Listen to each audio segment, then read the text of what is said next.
and you'll hear it right about now. And then he'll put that in there, so you should have heard the little bits. And it's hilarious. All right, so post if you haven't, look it up on YouTube. Little bits, Rick and Morty. The power but like of I have. editing.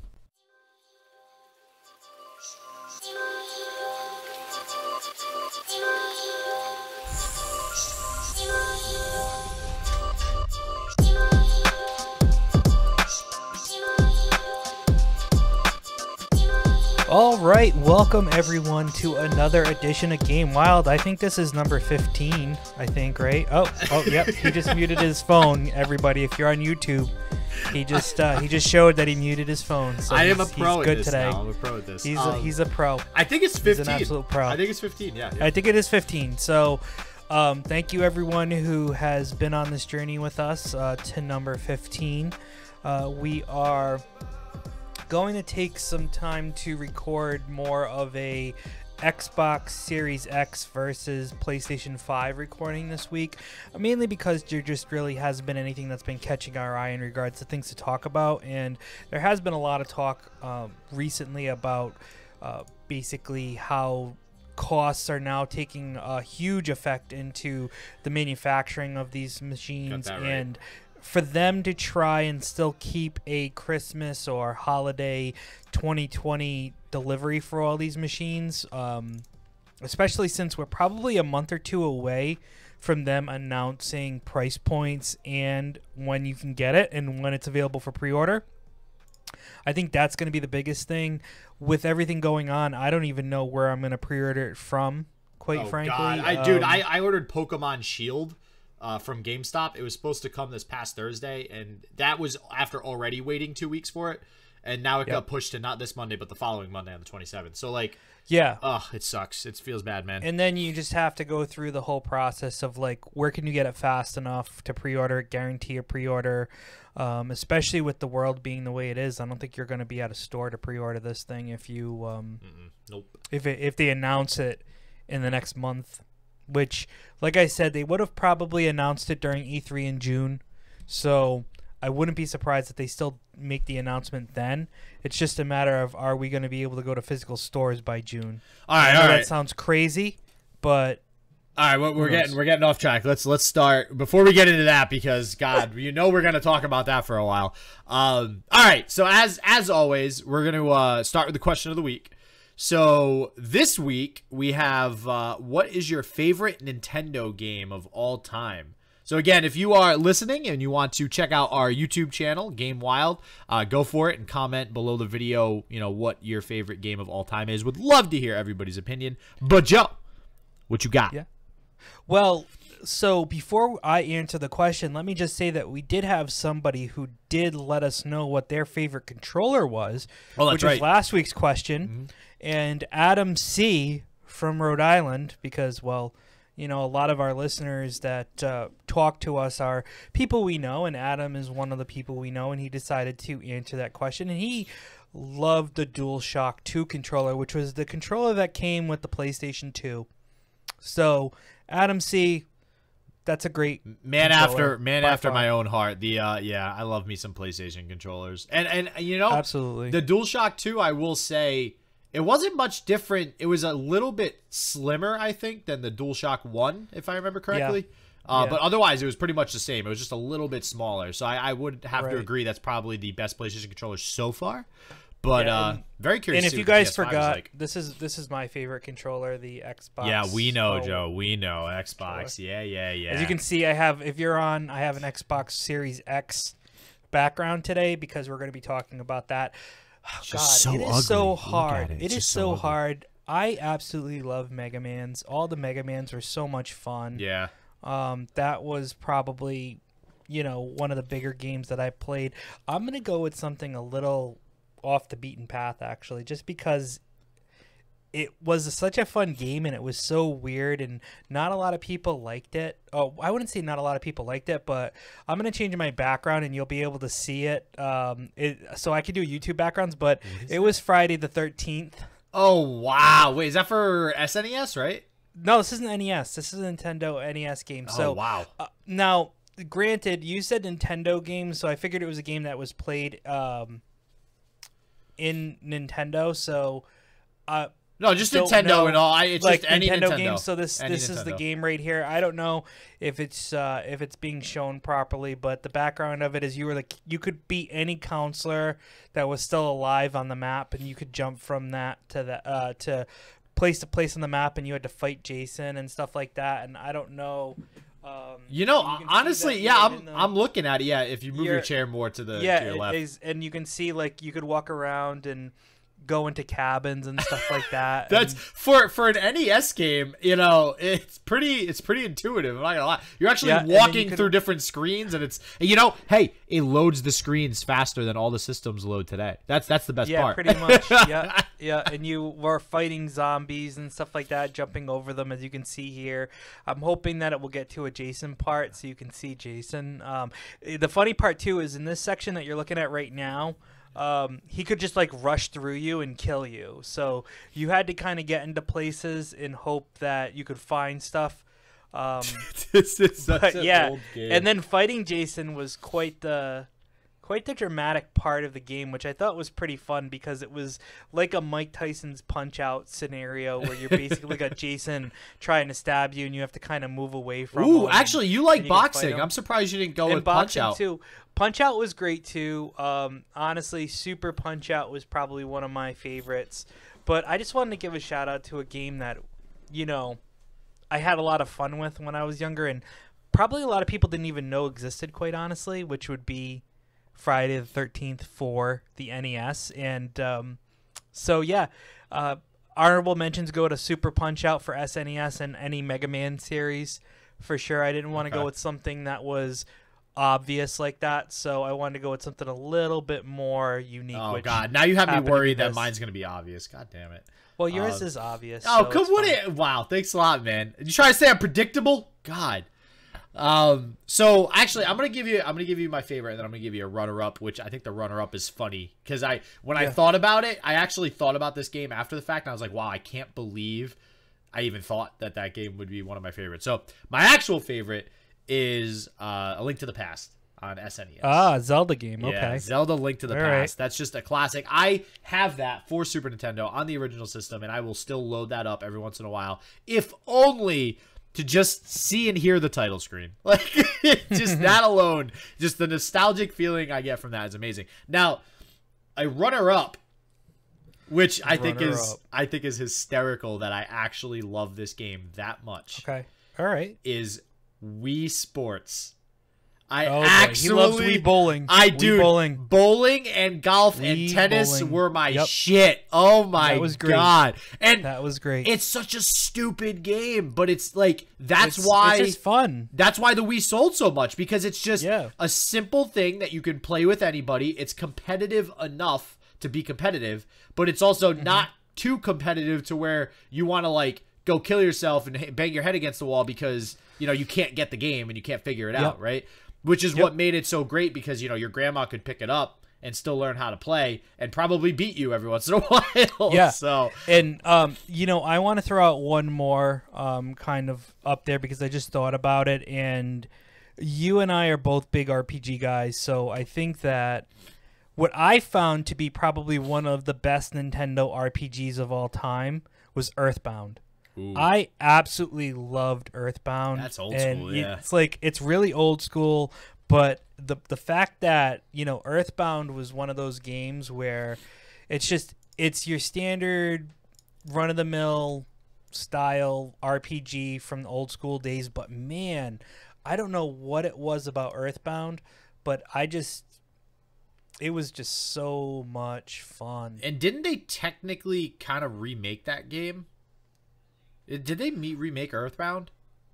I don't know. If they did, I wish I knew about it, because I'll tell you right now, I am all in on it. Okay, I just looked it up. But I looked it up. It's actually, they haven't in a while, but 2006 they released something.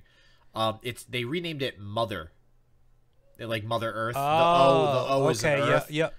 So I think you can play it, and if you have the Nintendo service, I believe you can do it on Probably on Switch. On their Switch, maybe. But they also talk about it being on the Nintendo Classic Mini, so I might be wrong there. It might only be on that. But Earthbound was a lot of fun. I'm going to check that out when I get down.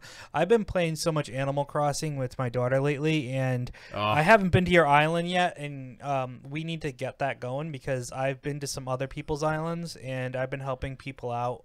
I'm slacking. I gotta play more often because I'm all over the place with trying to do as much as I'm trying to do, and I'm like, yeah, my I know island. you're not really have your you really don't have your ability to do anything with everything. But Earthbound came out in 1994, just in case anyone was wondering about that. And Earthbound was so much fun, and honestly, it's just hard because like I said, guys. I have not been streaming lately, and it's not because I don't want to. It's just been life has been a lot on me personally right now. Just a lot of stuff going on, even though we're kind of stuck at home. But it's just because like we have things. So as you can see, I've been doing digital backgrounds lately. But the point of that not only is because I want to show off things that we're going to be talking about and have something cool behind it, but if you watch our older podcasts on YouTube, you'll see I have this really old like 1970s wallpaper, and I am changing that out. I have ordered and actually have finally received via mail Star Wars schematics. So that's it's awesome. The schematics of like the Millennium Falcon. That's awesome. All the robotics basically, and I'm gonna plaster that as wallpaper, and I will show it off once I'm done. But right now I'm just using the digital backgrounds.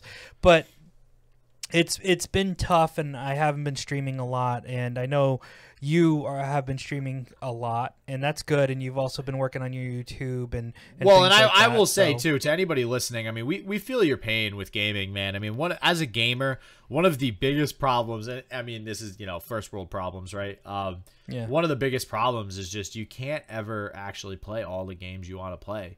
And it feels bad. Like there's so many good stories to be told in so many different video games that you just can't experience all of them. And it honestly hurts a little bit. I'm not gonna lie. I love streaming. I love doing the other stuff I do. I love doing the podcast with you. And sometimes it just sucks, man. So anybody listening, we definitely feel your pain. We're on that same train as you guys are. So one day. Yeah. No, go ahead. I was just gonna say one day we'll be in a situation where we can just not work and just play video games all day and catch up. But right. I don't know if that's ever gonna happen. No, not really. But I do want to give a shout out to one of my Facebook friends, Dave. He runs a video game store, and he played Final Fantasy VII Remake for about 28 hours straight. I still haven't beat that yet. He posted about it, and I was like, wow, I think he beat it in like 35 hours, he said. Yeah. Okay. But, yeah, so shout out to him for, playing something like that for that long, because I have not been able to, nor have I been immersed in something so much to play it for that long straight. And Uncharted was like that for me. Uncharted was like that, where I just wanted to sit and play it. By the way, I'll jump in a little bit ahead, but we will have something specific for Ruffhouse Deals. But if you do own a PlayStation 4, they are offering a couple of free games for people who own a PlayStation 4. So you do not have to be a subscriber to the PlayStation monthly online subscription. And I believe the Nathan Drake pack is part of that. So you can get the Uncharted games. And that will definitely take up some of your quarantine time. Let me tell you, you will want to play the entire series because it is basically like reading a huge book, and that will suck up probably about a good 100 hours, if not more, of your time. So yeah, so basically the Play at Home initiative is what PlayStation's calling it. You will get the Uncharted, the Nathan Drake collection, and Journey. This is going on between April 15th to May 5th. So it is going to be going on for the rest of the month of April until Cinco de Mayo. So basically download it, you get it for free. Do it. And then it's yours. And actually, speaking of shout-outs, too, I do want to mention, so again, wow, we're just hitting so many topics right now. Which is good because, honestly, we don't have structure for today. When we were discussing this, we were like, listen, let's just make it flow. We'll talk a little bit about the Xbox Series X and the PlayStation 5, but We haven't even gotten whatever to that comes yet. to mind. We're 15 minutes Whatever in. comes to mind today. This is not a structured podcast by any stretch of the imagination today. Well, I do want to give a shout out to ridiculous Patronus number 1. Nice. Harry Potter fan for life right there. Yeah. And so he actually reviewed our channel, or not our channel, our podcast. So I wanted to give him a shout out real quick for the review. He said he labeled it awesome. He put, if you are a gamer, it's a must add. Awesome hearing the perspectives on Final Fantasy and Microsoft. Hosts have great chemistry and provide great facts about new games. Looking forward to more episodes. Hell yeah, my dude. Thank you very much for that review. And I just want to shout out his, I'm looking down here on the YouTube channel because I want to find his channel right quick.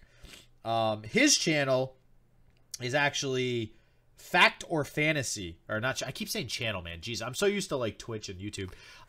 His podcast is Fact or Fantasy. I actually listened to it real quick, and they go over, like, the one I listened to was Game of Thrones, so they go over a bunch of Game of Thrones theory and stuff like that. So very cool podcast. Check it out. Well, hey, listen.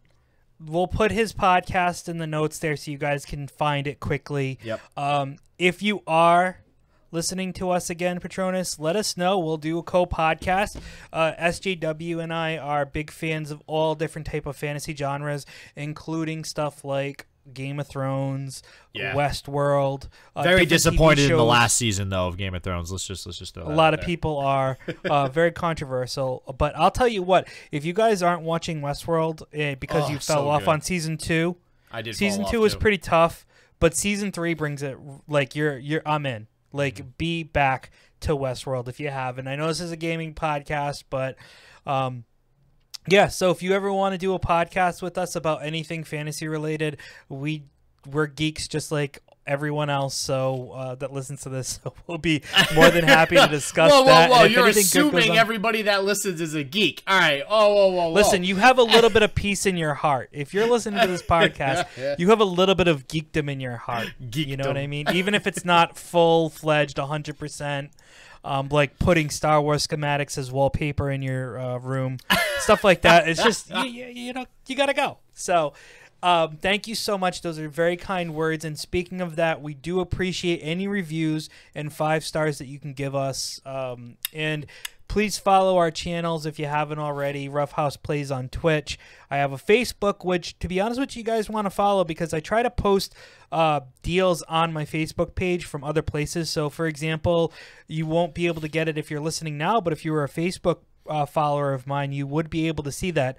Today, this Saturday, we are recording, which is April 18th. GameStop has a huge sale going on. That's a 1 day only, and you could buy games at highly discounted prices. But because you're listening to this on a Monday, you're not going to be able to get it. But if you were a Facebook friend of mine, you would have gotten the link to be able to see what's on sale through GameSpot, who showed that this was happening. So shout out to them for putting it up on my Facebook feed so I could then share with my followers. Definitely. And the same thing for you, SJW. Shit just works on Twitch, Facebook. He has a strong YouTube channel. Mine's pretty weak because, well, I just have I barely have time to stream. Short. Come on.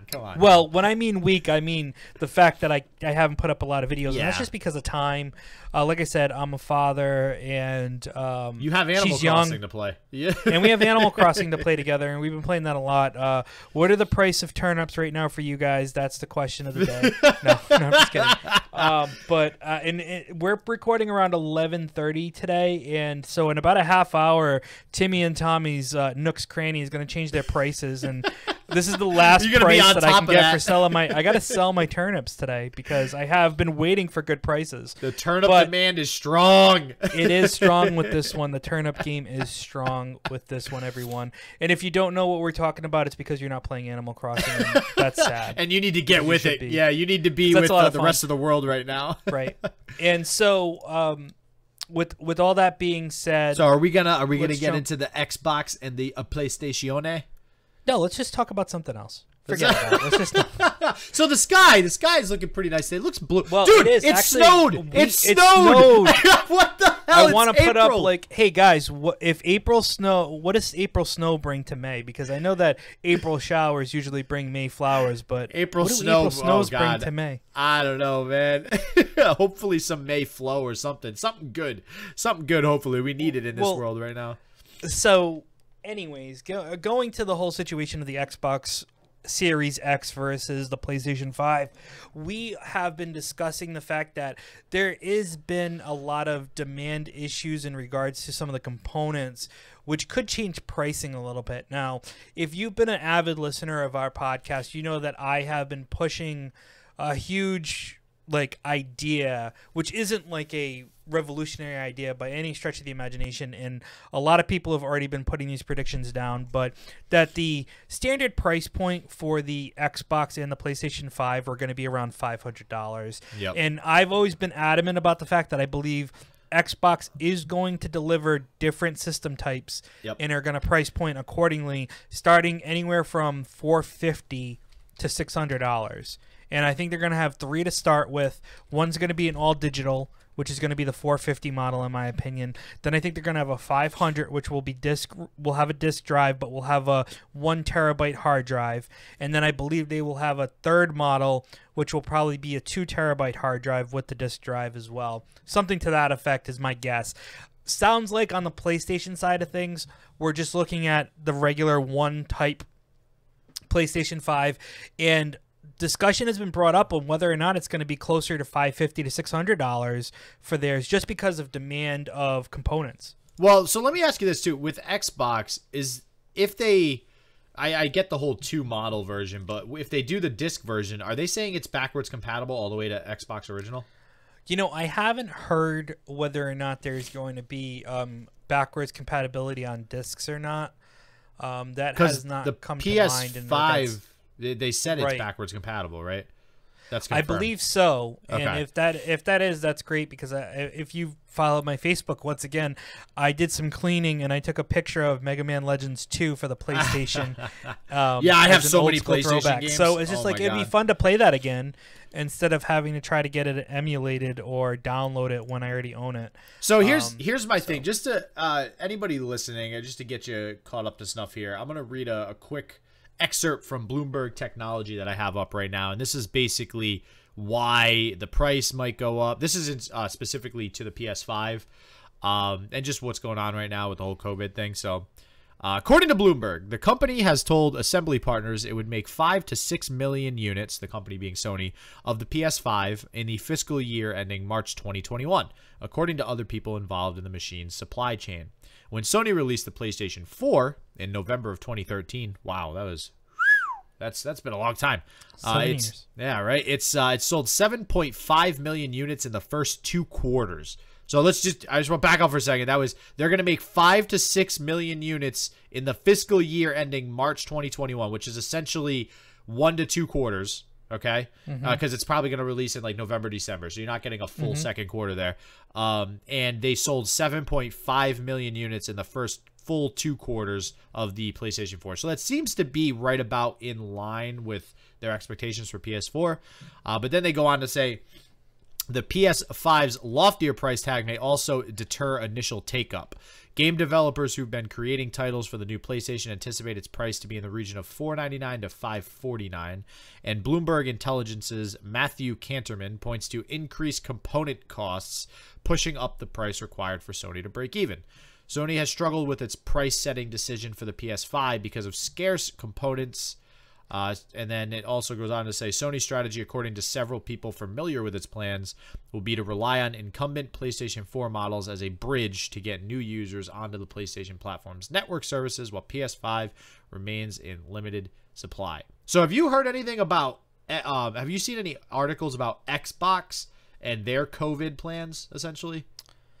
You know, I haven't seen anything. They've been kind of tight-lipped, and as far as I can see about their COVID plans, there's been no discussion on whether or not they're going to have any issues in regards to their quantity. But I just want to give people some, I guess it's more like a mindset about release dates on systems, okay? So I just looked up the time frames, because that's probably the biggest thing, right? They're saying it's going to be the end of 2020, right? Yeah. Which, to be honest with you, now that I'm looking at this, is pretty much where Xboxes have been sold. Okay? So for Xbox, anyways, the original Xbox was actually released on November 15th. Yeah, they all release on the holiday usually, yeah. Right. So with something like that being said, you have the Xbox One was actually released on November 22nd, 2013, to give you an idea.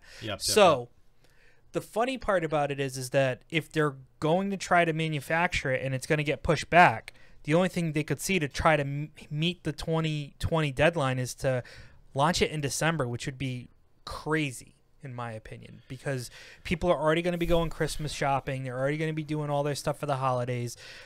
You know, I'd almost say if they could push the timetable up slightly to the beginning of November, but obviously with all the stuff that's happening, who knows if they can even do that.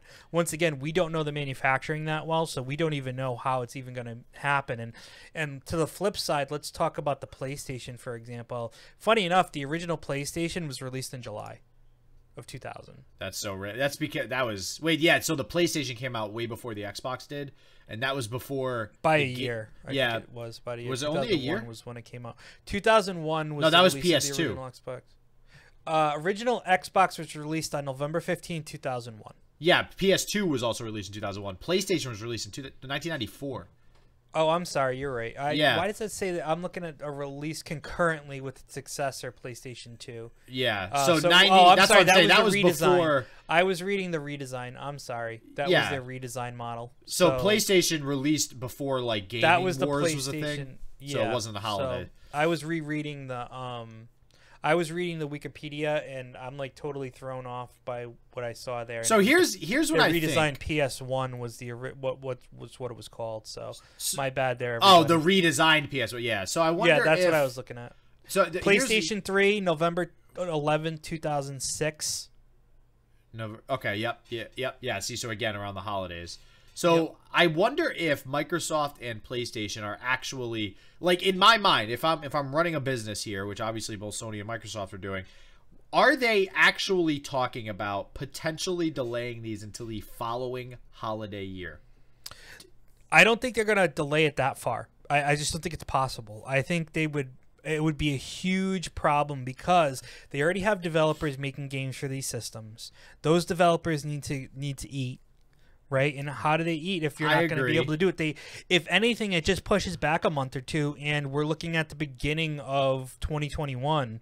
Well, so then what they're going to have to do, I agree. I do agree to an extent, right? But the issue is now they're going to see, no matter when they release, if they release any time in the next 12 months, they're going to see a much lower demand, not because their price point is high, but simply because people, even if their price point was lower, like, people just don't have the money to buy these systems because of what's been happening with the economy.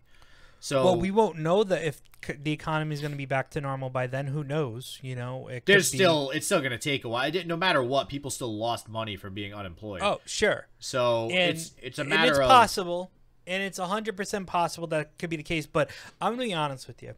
In the time that I worked at a video game store, it was halfway near impossible to get new systems for the holiday season. You know, they were always sold out. Yeah. You always had a limited supply. As a store, you couldn't get them. Okay, yeah. Mm-hmm. Well, not just as a store. I mean, anywhere. Like, I remember when the Wii came out, and you could not get a Wii. Oh, the Wii. Yeah, actually, I remember that. You could not get a Wii. That's because everybody bought one. That's literally everybody bought one. But my point is that you could still see the same thing for the Xbox in any other system. They're very hard to get during the holiday season, especially at launch. Yeah. You know, because everyone's trying to get them. The parents who decided not to get it on day one for their kids that wanted to wait until Christmas because they didn't prepare were kind of like fighting for when things were coming out. You know, I would always say as a parent, if you were looking to get a system for your kids, I would pre-order it for them, because that's the only way you're going to 100% guarantee that they'll be getting it for that holiday. Because if you say, I'm not going to pre-order it and I'm going to let the dice fall where they may, you're going to be like Jingle All the Way, and you're going to be fighting for that toy. And you'd be lucky to get that last one if it ever comes to it. So my advice to parents out there who are thinking about getting something for their kids, not that many parents are listening that don't already know, because if you're into gaming, you're listening to this and you already know these tips of the trade, but pre-order the system for them. Like I said, most of the time they come out in November anyways, which is around the time that you're going to be holiday shopping for your family. So you're not going to be saying, oh, I'm buying something in August and holding it back until, December. You're going to be buying it in November, right before Black Friday probably, and getting it for them. So that's my suggestion to people out there who are like, hey, I have kids. I want to get them the system if possible for this holiday season. If it still comes out this holiday season, my advice is bite the bullet, pre-order it, spend the money now, even if you have it. So you definitely are going to get it. So that you definitely get it for your kids. I'm and I do going to be getting it for myself. I'm pre-ordering it right away when it comes out. I don't care if the price point is $600. I'll still buy it at $600 if that was the price point for the Xbox Series X. PlayStation, probably $500 would be where I would want to pay for a PlayStation. Yeah, I think ultimately they'll both end up being $499. I think so too, but like I said, I think that there's going to be a higher grade Xbox model. They're going to have a series. That's why it's called the series. So you're saying you think there's going to be a $600 one? Yes. That's higher end. And you think the $500 one's going to be the digital version? No. So I think there's going to be 3 versions. Yeah. Okay. I think there's going to be an Xbox Series X digital, which is going to fall between $400 and $450. I think is going to be where it's going to fall. Then you're going to have the base model, which is going to be $500. That's going to have a disk drive, but be 1 terabyte. And then like a pro version. And then my thought process is they're going to have a higher end version that's going to be 2 terabyte. So it's basically you're getting more storage for $100 more. And based upon what I've seen with these games, I would spend the extra $100 for the extra terabyte, just because you can buy an external drive, and I have external drives on mine right now, but you'd rather get it connected to the system and download as many games as possible directly to the system. And you still have to download some of the game to your hard drive, even if you have discs. So I mean, you might as well do it there and install it right onto your drive. Here's my question, right? So, and I'm going to try to look up some stuff here on Xbox Series X and any coronavirus news, because the first thing I see is that Microsoft says it can still make Xbox Series X despite coronavirus concerns, and that's from, I don't know what this website is, so I don't know how reliable that is. But here's my thing. So if you think they're going to release 3 models, and I am leaning towards agreeing with you and that they're releasing different models. I don't think Sony's going to do that. I think Sony's just going to have one. Sony typically only has Sony one model when they release. I think the key is series. You hear series. Yeah, that also and it brings to mind that they're giving you more. But is that the right play considering the current state of the economy and everything? Does it actually make sense to offer that many different options when people might not even be able to buy it anyways? They might just say, hey, you know what, we're going to stick with one, and they'll come out with the $500 model that you probably are seeing in the pictures, the behind me right here. Yep. This is probably the one that you're going to see, and I'm going to move out of the way a little bit. Yeah, so if you are watching on YouTube, he does have a picture of... You'll see the disk drive right there. And then you'll see the controller. I still think it's ugly. I think it's a brick. It looks like a brick. Whatever. Listen, I'm not interested in aesthetics. I'm interested in how it plays. So. I like aesthetics too. I mean, come on. But listen, I'm not going to sacrifice how it plays for aesthetics. I will say that. So I'm on GameSpot right now. The Xbox Series X supports backwards compatibility for all 3 previous generations of Xbox consoles. Okay, cool. So that's good. And they'll play even better. So basically they have that. So yeah, so then I guess my whole thing is if demand is going to be low around the holidays, then releasing those extra versions of those series like you're talking about later on when the economy improves would probably make more sense. Release the regular version now, and then 6 months from now release the pro version, and then 6 months later release the slim version, or whatever they decide to come up with. I feel like that would be the better game plan with how demand's going to be around the holidays. They might change it. Like I said, I think that their original model before this whole coronavirus pandemic stuff happened was they were going to go 3 different ways, and now I think it's more, okay, we're just going to maybe just make the main one and go from there. Or maybe because specs are the same except for hard drives, maybe they make just both models of the the one with the 1 terabyte and one with the 2 terabyte, and have two Well, and price here's points instead of 3. Here's what worries me about Microsoft seems to have the one up right now on Sony in regards to being able to produce the console. So everything I'm seeing is that Microsoft is going to be able to, production's not going to be affected. Whereas Sony, it's looking like their costs are going up a little bit and production is going to be affected. But what worries me is that Microsoft is going to output the normal amount of systems that they would have output anyways and not have them be bought. You know what I mean? So they're going to be just spending all this money to still make these systems and still produce these systems, but they're not bought as much as they thought they'd be because of the coronavirus, because of the economy and all that. Okay, initially probably, but the point of it is they'll be there for people to buy, and I think that's the biggest point of it all, is that they'll be there. And to be honest with you, I'm sorry. If they are able to release it in November like they want to, which is where I'm thinking with they're no gonna release delays, it, with no delays, they're going to sell out. And you want to know why? Because people will want to buy it for their families for the holiday season. Even with people who struggle and are struggling because of this thing, they're going to want to make a happy holiday for their kids and stuff like that. You really think it'll still sell out? I don't know, man. I think it will. I don't know. I think that's hard. I think it won't be as hard to get as they have been in the past, but I think that supplies aren't going to be bountiful as you think they are.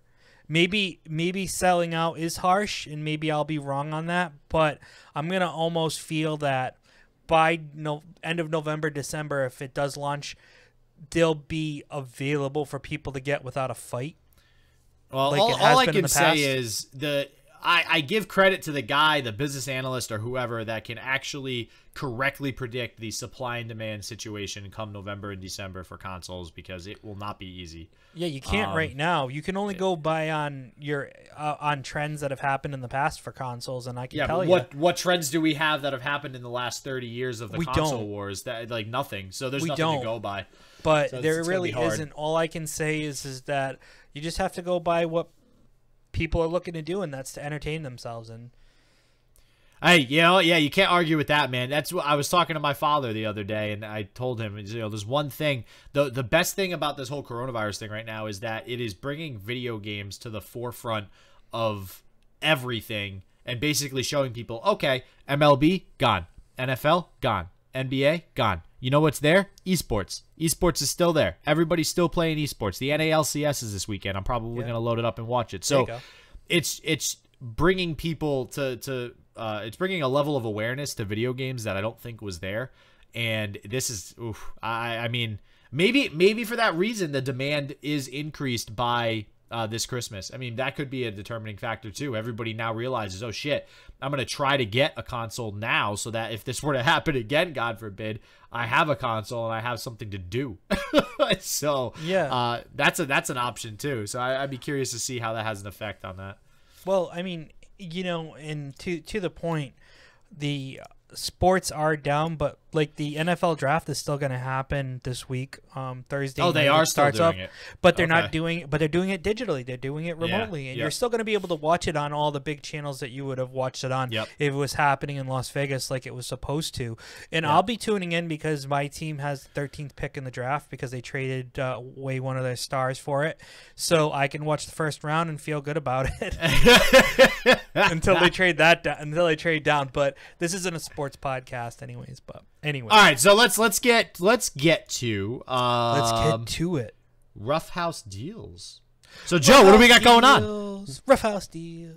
Deals. No, sorry. I don't wait. Where's the other thing that you were using when we were playing Jackbox the other day? The button. What noise did you have? Oh, my drops. So yeah, what drops did you have? I had little bits. Which, if you guys are Rick and Morty fans, there's an episode of Rick and Morty where they do interdimensional cable, and there's a commercial for Little Bits, which is people with big heads and little mouths. You can go and you can eat at Little Bits. And I don't have my desktop recording, but I can send the sound drop to SJW and he can put it in, and you'll hear it right about now. And then he'll put that in there, so you should have heard the Little Bits. And it's hilarious. So post editing. If you haven't, look it up. If you haven't, look it up on YouTube. little bits, Rick and Morty. The power of but editing. like I have other stuff like Show Me Potato Salad, which comes from one of the first seasons of Family Guy. We got to start having that drop like in the actual podcast, man. We got to get that rolling. I got to figure I'll record my desktop audio. That way we can do that. And then we can do other drops like me making, digital music tones with just my voice and being like, like the Mega Man theme that I normally do when they pick a boss and just do the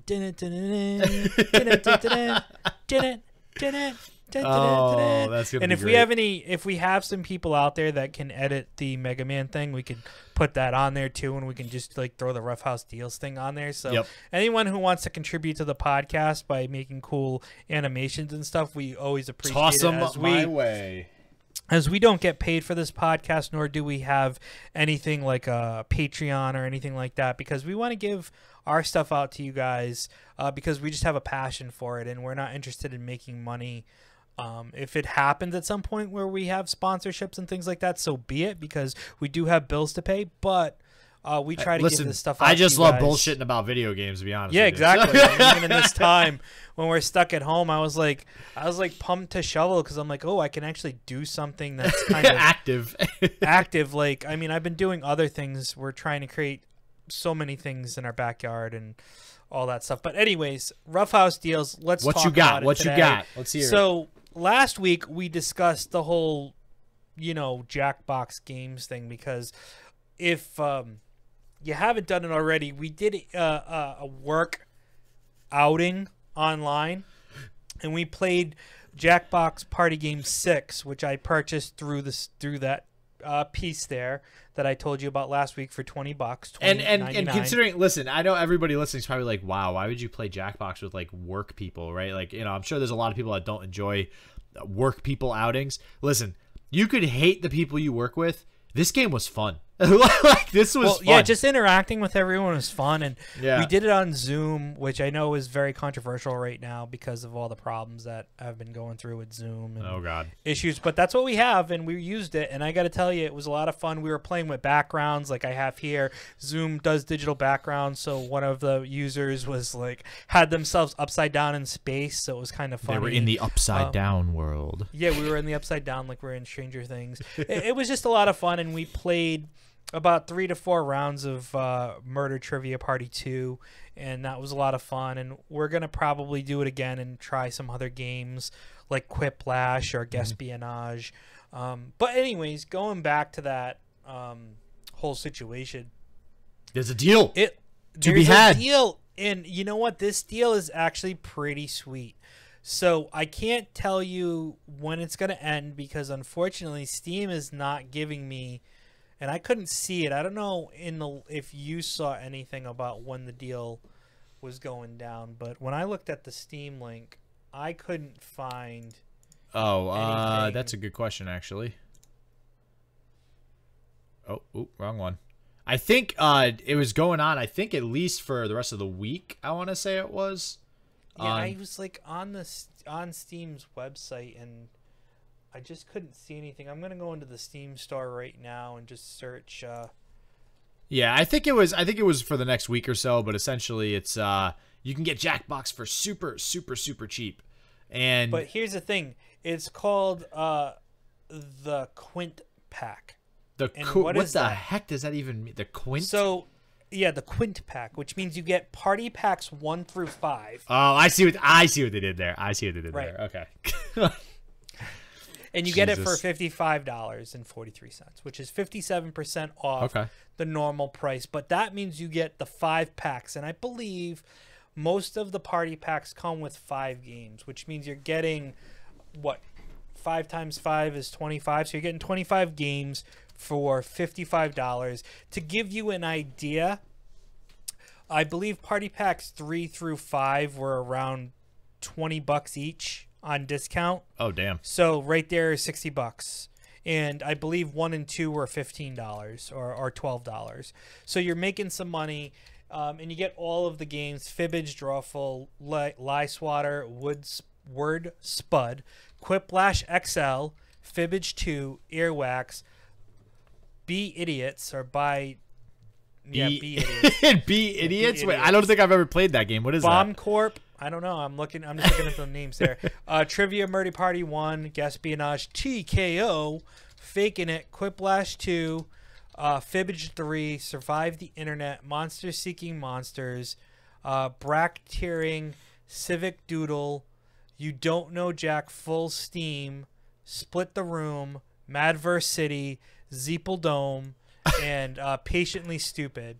So clearly you can see that you are getting your money's worth here. Like by far. If you want to play, and yeah, right now they're all on sale for different prices in the Steam store. If you just wanted to buy one party pack, 1 and 2 are $12.49 each.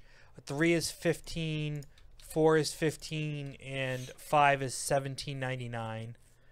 So if you bought them individually, they'd be $72.95. So if you buy them all together, you're getting them for $55.43, and normally they're between $25 and $30 each. So if you were going to say, I'll buy them later when they're not on sale, well, you're spending even more money at that point. So if you want to do a party pack, this is the way to do it. And the one thing I would say to you about this is the whole situation I've been looking at is Steam Link. Now, do you know about Steam Link? No, what is that? Wait. Okay, so Steam, like Steam for the PC, right? Yes. No, what's that? Steam what Link is that? But no, do you know what what Steam Link is? No. So I did some research because I'm like, how can I make this a lot more fun for myself and my family, who we can just play together? Granted, it's just my wife and I who really play, and we'll bring my daughter in for like Drawful and stuff like that, so she can draw. But the whole point of it is that Steam Link lets you kind of play certain things on other devices like your TV and stuff. You just have to download the app. Wow. Okay. I'm kind of excited about that. I didn't know that was a thing. When did they start doing that?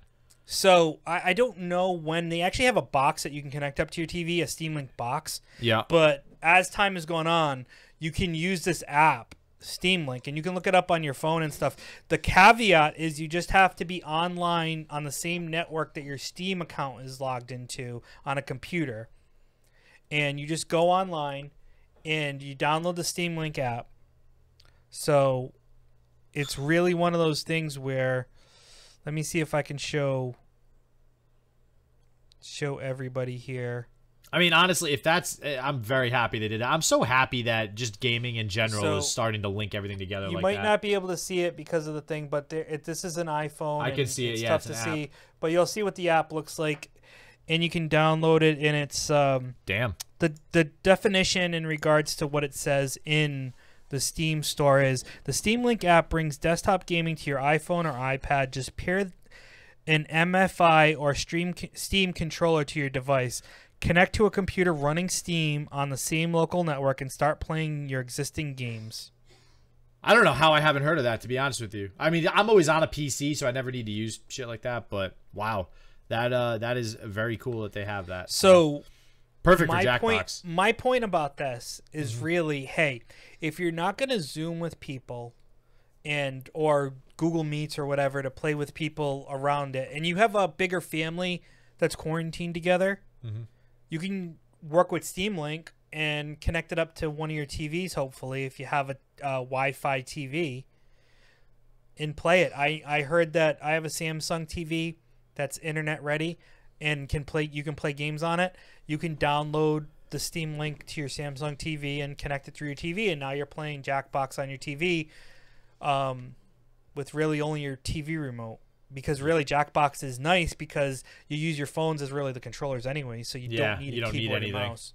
Yeah. So that's Ruffhouse Deals for this week. If you guys are interested in doing this because of the COVID stuff, what a great price for all those games. So much to do, so much to play.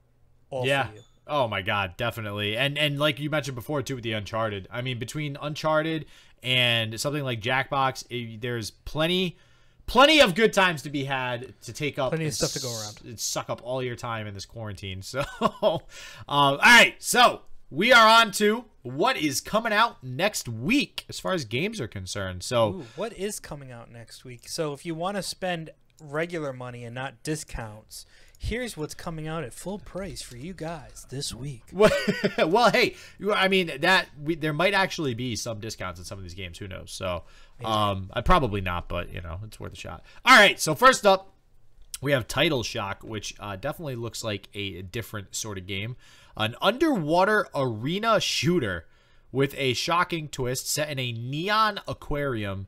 8 players battle in a classic respawn arena to capture the reactor and boil the competition.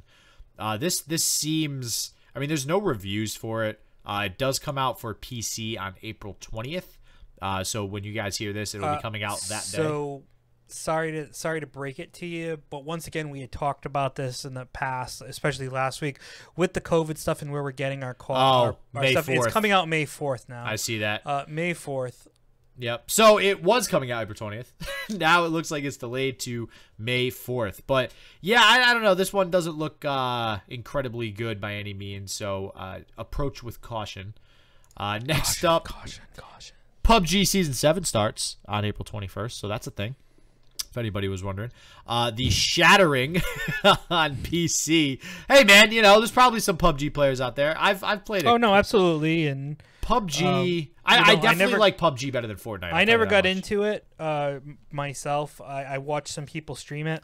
I vote Apex first, then PUBG, then Fortnite. That's my... I hate Fortnite with a burning passion, I gotta tell you. The Shattering actually looks very interesting. The Shattering is a first-person, story-driven, psychological thriller. Its defining features are the dynamic environments, beautiful aesthetic, and intriguing story. The gameplay is meant to submerge you in the mind of John as you take each step forward into the twisted mystery of what happened. So yeah, it's one of those where you just kind of walk around, make decisions, you go through the environment, figure out what the hell's going on. This, according to, again, hopefully this is correct, comes out April 21st for PC. So again, that looks intriguing to say the least, but it just kind of looks like another one of those same sort of games. I'm trying to think of the name of the game that comes to mind, but I can't remember. It was a big game. All right, then we got Sound Self, a technodelic. That's different. Yeah. So, an exhilarating journey into altered states of consciousness powered by your own voice. Explore a hypnotic world of light, color, and sound. Emergent music harmonizes with you as you navigate through strobing tunnels of light, impossible shapes, and deep into a meditative trance. So this looks like it works with VR. I gotta say, this looks like a psychologist or something like made this up to like try to help people chill out. Like that's what the description says to me. Which isn't a bad thing. I mean, hey, if you want to go ahead and meditate with a VR headset, and it sounds good. Not at all. Listen, so I'm sorry. I just have to show this to you right now. That comes out April 22nd, by the way. I'm sorry to break the whole thing, but I played with the Steam Link, and it actually shows me my computer screen. So this, so it's not cool. just the game. It's actually just like it's like a screen share thing. It's really weird because I was like, oh, what does it look like? It actually just brings up it just plays from your PC, so you're just streaming your game from your PC. So you will use your PC as the thing, but you can see the controller comes up too. So that is pretty freaking cool. I'm not gonna lie. Yeah, I'm gonna download that for my phone. I mean, I can't think of anywhere I'd use it other than Jackbox right now, but yeah, and I mean, you could. Still seems pretty good. Like I said, you just need to be connected to your network with your obviously your actual PC is the one that's playing the game. You're just basically cloud streaming it. So, but all right. So I apologize for breaking. God, so rude, I rude, was Joe. Playing with it, and I wanted people to see how it works. Dude, that's important stuff. Honestly, with me not having even known about it before, I have been edumacated today, okay? So, all right, next up we have Deliver Us the Moon on PS4 and Xbox One, supposedly coming out April 24th for those. It looks like it's been out on PC since October. Deliver Us the Moon is a sci-fi thriller set in an apocalyptic near future where Earth's natural resources are depleted. A lone astronaut is sent to the moon on a critical mission to save humanity from extinction. This got very positive reviews, and it definitely looks good from the videos, so I would check this out. Again, this is already available on Steam. We have Naruto Shippuden Ultimate Ninja Storm 4 Road to Boruto. That's a long-ass title. That is coming out on Switch April 24th. And as I'm sure most of the listeners probably know, Naruto is a fighting game based on the anime. If you have not watched the anime, check that shit out. It is amazing. Definitely up there with the likes of Dragon Ball Z and stuff. Nintendo Switch Light Coral is actually coming out in the EU. So it's just a color. It's like a pinkish color, right? Is that... I think it's like a bluish pink mix. Bluish pink mix? I don't know.